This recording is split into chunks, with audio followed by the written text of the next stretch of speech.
ఈరోజు శాసనసభలో ఏదైతే తెలంగాణ బిల్లు ప్రవేశపెట్టిన తర్వాత చర్చకు తీసుకోవాల్సిందిగా కోరుతున్నటువంటి సందర్భంలో సభను నిర్వహిస్తున్నటువంటి డిప్యూటీ స్పీకర్ గారి పైన మరి ఆ ప్రతులను చింపివేయడము, తర్వాత పోడియం వద్దకు వెళ్ళి మైకును మిర్చేయడము, అంటే కనీస మర్యాదలు కూడా పాటించకుండా ప్రవర్తించినటువంటి తీరు ఏదైతే ఉందో చాలా దురదృష్టకరం. దీన్ని తీవ్రంగా ఖండిస్తూ ఉన్నాం.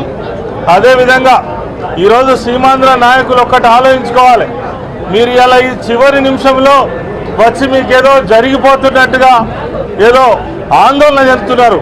కానీ 57 సంవత్సరాలుగా తెలంగాణ ప్రజానికం అన్ని రంగాలలో భంగపడి నిరాశపడి సమైక్య ఆంధ్రప్రదేశ్లో మాకు న్యాయం జరగదనేటువంటి ఉద్దేశంతో అనేక పోరాటాలు జరిగి అనేక బలిదానాలు జరిగినటువంటి సందర్భంలో ఇలా తెలంగాణ రాష్ట్రం ఏర్పడబోతున్నటువంటి సందర్భంలో మీరు సహకరించాల్సింది పోయి నిజంగా మీకేమైనా విజ్ఞత ఉంటే సమైక్య రాష్ట్రంలో తెలంగాణ ప్రాంతానికి అన్యాయం జరిగినప్పుడు బాధపడాల్సి ఉండే.